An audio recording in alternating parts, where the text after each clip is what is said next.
રાજ્યમાં આજથી 2 દિવસ અતિ ભારે વરસાદની આગાહી છે। ક્યાં રેડ એલર્ટ છે, ક્યાં ઓરેન્જ એલર્ટ છે, તેની સંપૂર્ણ વિગતો અમે આપને આપી દઈએ આ મેપ દ્વારા। આજની જો વાત કરવામાં આવે તો આજે ક્યાં રેડ એલર્ટ છે?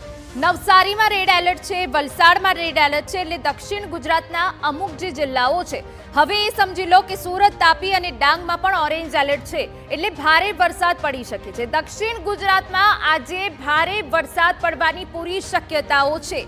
એ સિવાય જો વાત કરીએ તો ભાવનગરમાં પણ ઓરેન્જ એલર્ટ છે, ભારે વરસાદ ભાવનગરમાં પણ પડી શકે છે, પરંતુ અમરેલી, જૂનાગઢ જે આસપાસના વિસ્તારો છે ત્યાં ભારે વરસાદ એટલે કે રેડ એલર્ટ આપવામાં આવ્યું છે અને રેડ એલર્ટમાં ભારેથી અતિ ભારે વરસાદ પડશે। એ સિવાય પોરબંદર, દેવભૂમિ, દ્વારકા અને અન્ય જે જિલ્લાઓ છે, રાજકોટ છે, સૌરાષ્ટ્રમાં પણ ભારેથી અતિ ભારે વરસાદ પડવાની શક્યતાઓ વ્યક્ત કરવામાં આવી છે।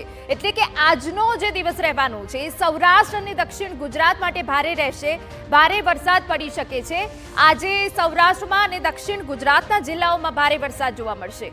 હવે આવતીકાલે ક્યાં ભારે વરસાદની આગાહી છે તેની સંપૂર્ણ વિગતે જો વાત કરવામાં આવે તો આપને જણાવી દઈએ કે જ્યાં અમરેલીમાં પણ ભારે વરસાદ છે, જૂનાગઢ, ગીર સોમનાથ, દેવભૂમિ, દ્વારકામાં પણ, એટલે કે 19 તારીખે આજે જે સ્થિતિ રહેવાની છે કાલે પણ રહેવાની છે।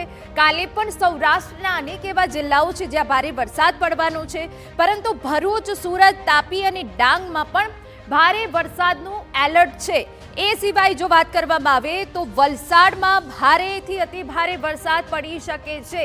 દક્ષિણ ગુજરાત માટે આજનો અને કાલનો દિવસ ભારે છે, જેના કારણે સતર્ક રહેવાની તંત્રએ જરૂર પડશે। અને આપને જણાવી દઈએ કે જે હવામાન વિભાગ દ્વારા આગાહી વ્યક્ત કરવામાં આવી છે તે પ્રમાણે રાજ્યમાં હાલ સાર્વત્રિક વરસાદ પડી જ રહ્યો છે અને અનેક જે જિલ્લાઓ છે ત્યાં હાલ મેઘરાજા ધોધમાર બેટિંગ કરી રહ્યા છે।